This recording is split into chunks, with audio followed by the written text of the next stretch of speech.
menangis dunia yang selalu dilanda bencana, macam-macam petaka,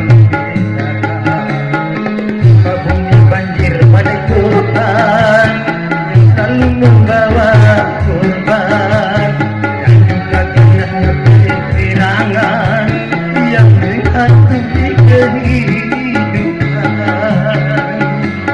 Seakan-akan di dunia tiada lagi keamanan, seakan-akan di dunia tiada lagi ketentraman.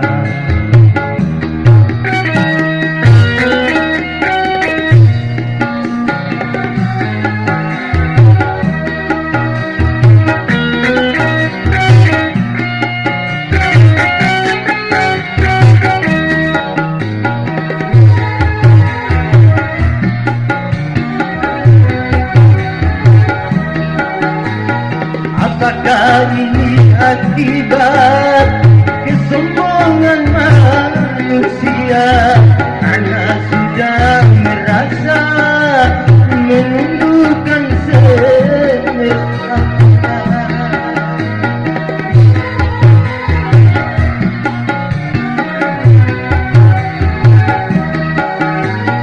Agama cuma di lisan, tak lagi diamalkan.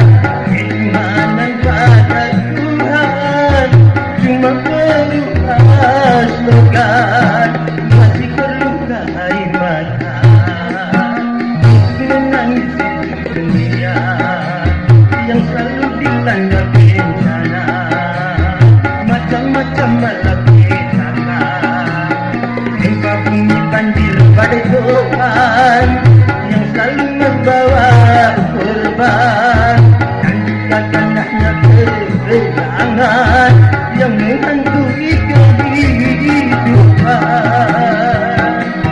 Seakan-akan di dunia tiada lagi keamanan, seakan-akan di dunia tiada lagi ketentraman.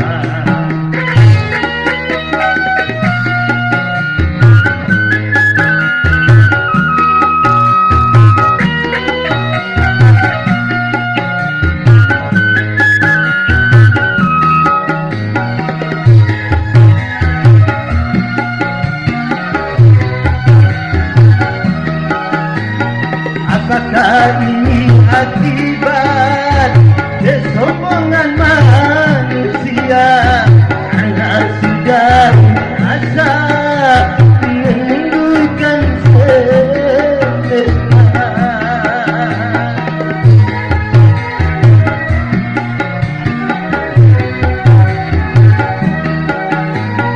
Agama cuma di lisan, tak lagi diamalkan.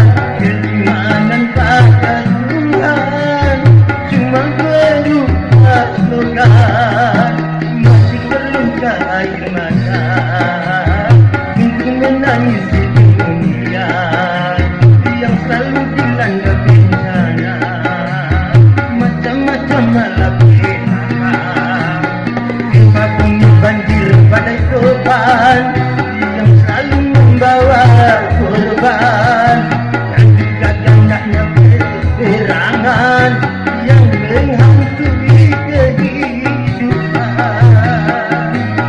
Seakan-akan dunia tiada lagi keamanan, seakan-akan dunia